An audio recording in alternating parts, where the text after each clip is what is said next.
दोस्तों अगर इस वीडियो पे आप पहली बार हैं तो इस वीडियो को छोड़ के मत जाइएगा, क्योंकि ये वीडियो आपके बच्चे की जिंदगी बदल सकता है। दोस्तों अगर आप एक पेरेंट हैं तो मैं आप लोगों से गुजारिश करूंगा कि इस वीडियो को शुरू से लेकर लास्ट तक देखिए, क्योंकि इस वीडियो के अंदर मैं आपसे कुछ ऐसे क्वेश्चन पूछने वाला हूं जिसके जवाब अगर आपके हाँ हैं तो ये वीडियो आपके लिए बहुत ज्यादा हेल्पफुल हो सकता है। इस वीडियो में आपको उन सभी सवालों के जवाब भी जानने को मिलेंगे। लेकिन अगर इस वीडियो में मेरे द्वारा पूछे गए सभी सवालों के जवाब आपके ना हैं तो भी मैं आपसे रिक्वेस्ट करूंगा कि इस वीडियो को शुरू से लेकर लास्ट तक देखिए, क्योंकि इस वीडियो के जरिए आप किसी ऐसे पर्सन की मदद कर सकते हैं जिसके उन सभी सवालों के जवाब हाँ हैं। चलिए वीडियो में हम लोग आगे बढ़ते हैं। दोस्तों अगर सवालों की बात की जाए तो मेरा पहला सवाल आप लोगों से है कि क्या आप अपने बच्चे के करियर को लेके बहुत चिंतित हैं? क्या आपका बच्चा खुद ही बहुत ज्यादा अपने करियर को लेके कंफ्यूज रहता है?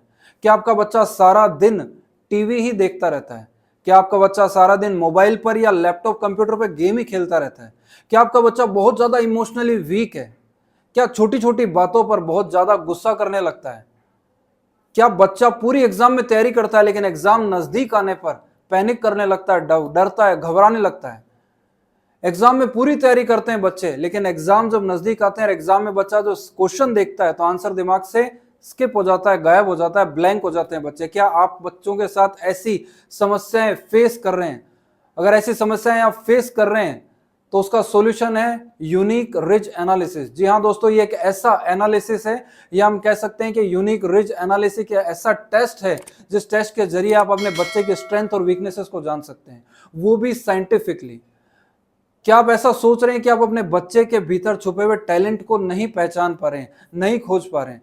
तो भी मैं आपको यही कहना चाहूंगा कि एक ऐसा एनालिसिस है यूनिक रिज एनालिसिस, जिसके जरिए आप अपने बच्चे के जन्मजात प्रतिभा, इनबॉर्न टैलेंट को जान पाएंगे, वो भी साइंटिफिकली।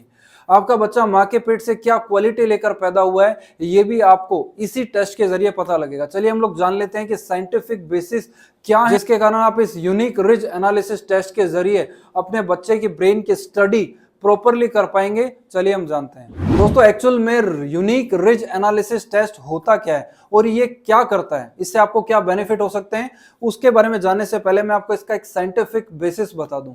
एक्चुअल में दोस्त हम लोग सभी जानते हैं कि हमारा जो ब्रेन है, मस्तिष्क है, वो दो भागों में बटा होता है, लेफ्ट ब्रेन और राइट ब्रेन।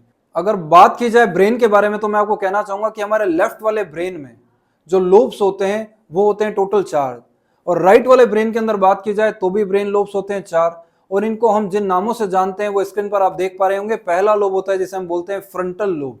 सेकंड लोब की बात की जाए तो बोला जाता है टेम्परल लोब। थर्ड लोब जिसे हम बोलते हैं ऑसिपिटल, और फोर्थ लोब होता है पैराइटल लोब।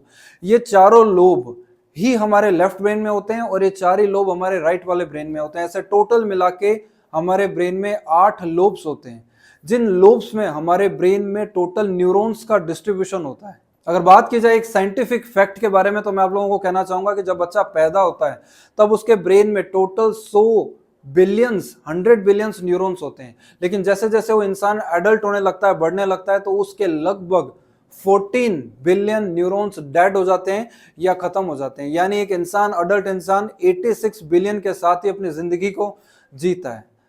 लेकिन ये 100 बिलियंस हो या 86 बिलियंस हो, ये सभी न्यूरॉन्स हमारे ब्रेन के 8 लोब्स में डिवाइडेड होते हैं। अब आपके मन में आ रहा होगा एक्चुअल में लोब्स होता क्या है, तो इसे बहुत ही सामान्य और सरल भाषा में अगर मैं आपको बताना चाहूं तो मैं आपको कहूंगा कि जैसे आपके घर में स्विच बोर्ड होता है, एक स्विच का बटन दबाते हैं तो उससे एसी चलता है, दूसरे स्विच से आपके बल्ब जलता है, तीसरे से आपके फैन चलता है, फोर्थ से आपके घर में हो सकता है बाथरूम का गीजर चलता हो। क्या कभी आपने ऐसा महसूस किया है कि अगर आप एसी का बटन दबाएं तो रसोई की लाइट लग जाए? क्या ऐसा पॉसिबल है?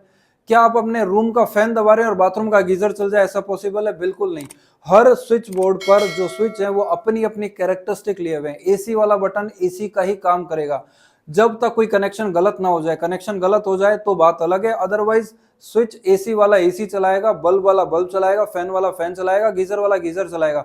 इसी तरीके से हमारे ब्रेन के अंदर टोटल 8 स्विचेस हैं, ये हर स्विच अपनी एक कैरेक्टरिस्टिक लिए हुए हैं।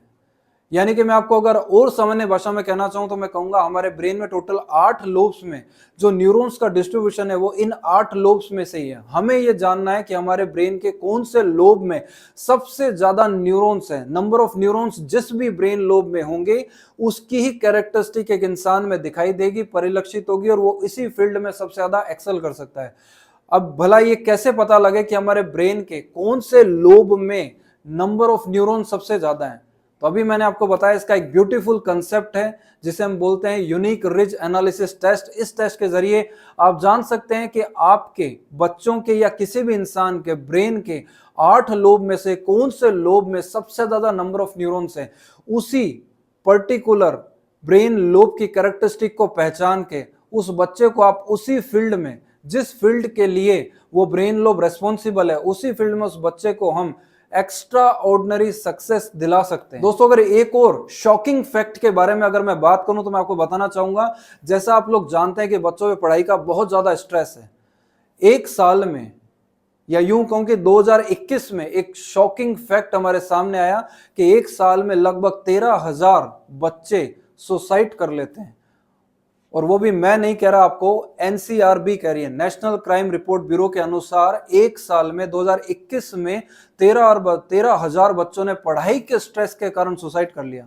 और इतना ही नहीं, एक और शॉकिंग न्यूज है एनसीआरबी के अकॉर्डिंग कि कोरोना के अंदर जब स्कूलें बंद थी, कोचिंग सेंटर बंद, बच्चे घर पे बैठे हैं, पेरेंट्स घर पे, दुकानें बंद, बिजनेस बंद, ऑफिस बंद, सब कुछ बंद होने के बाद भी कोरोना जैसे पेंडेमिक सिचुएशन के अंदर भी बच्चे, जिन्होंने 11,000 से ज्यादा बच्चों ने एनसीआरबी के अकॉर्डिंग सुसाइड कर लिया।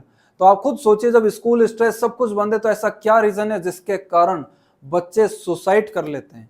तो कहीं ना कहीं पढ़ाई के तनाव के कारण समाज का, दोस्तों का, पेरेंट्स का, टीचर का, स्कूल का, एक्सपेक्टेशन का बहुत सारे तनाव बच्चे झेलते हैं, जिसके कारण वो सुसाइड की ओर अग्रसर हो जाते हैं। तो क्यों ना हम इस यूनिक रिज एनालिसिस टेस्ट के जरिए बच्चे की एक्चुअल जन्मजात प्रतिभा को पहचाने, ताकि बच्चा उस फील्ड में आगे बढ़ सके। चलिए हम लोग जान लेते हैं इस टेस्ट के क्या बेनिफिट्स हो सकते हैं। दोस्तों, अगर बात की जाए यूनिक रिज एनालिसिस कंसेप्ट के बेनिफिट की, तो मैं आपको कहना चाहूंगा ये पूरी तरह से साइंटिफिक कंसेप्ट है।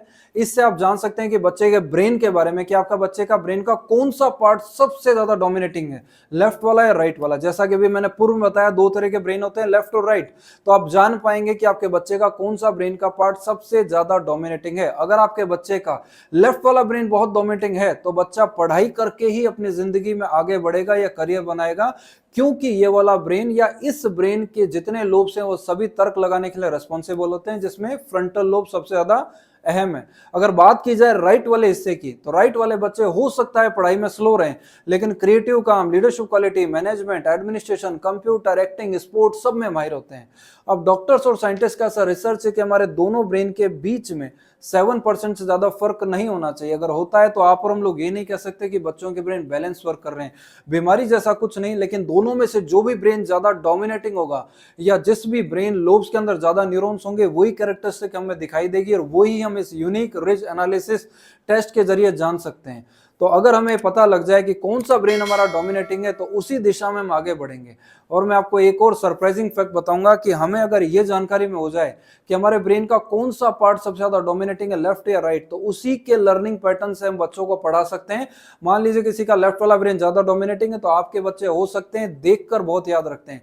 देखने का मतलब है उस बच्चे का ऑसिपिटल लोब बहुत ज्यादा डोमिनेटिंग है। कोई सुनकर बहुत याद रखता है, तो उस बच्चे का टेम्पोरल लोब बहुत ज्यादा डोमिनेटिंग है। कोई बच्चा लिख लिख के बहुत करता है, तो उस बच्चे का पैराइटल लोब बहुत ज्यादा डोमिनेटिंग है। अब हमें पता लगाना है कि देखना, सुनना, लिखना, तीनों में से कौन सा ब्रेन लोब हमारा सबसे ज्यादा डोमिनेटिंग है। उसी अकॉर्डिंग हम बच्चे को क्वेश्चन के आंसर याद करवाएं। अगर बात की जाए इसके और बेनिफिट की, तो हम जान पाएंगे इस यूनिक रिज एनालिसिस टेस्ट से कि बच्चे की जन्मजात प्रतिभा क्या है। बच्चा अकेला रहना पसंद करता है या लोगों के साथ मिक्सअप हो जाता है। इसका लॉजिकल पावर बहुत अच्छा है, इसको देखा हुआ याद रहता है। ये घर के काम में बहुत आलस करते हैं, बाहर के काम में आलस करते हैं।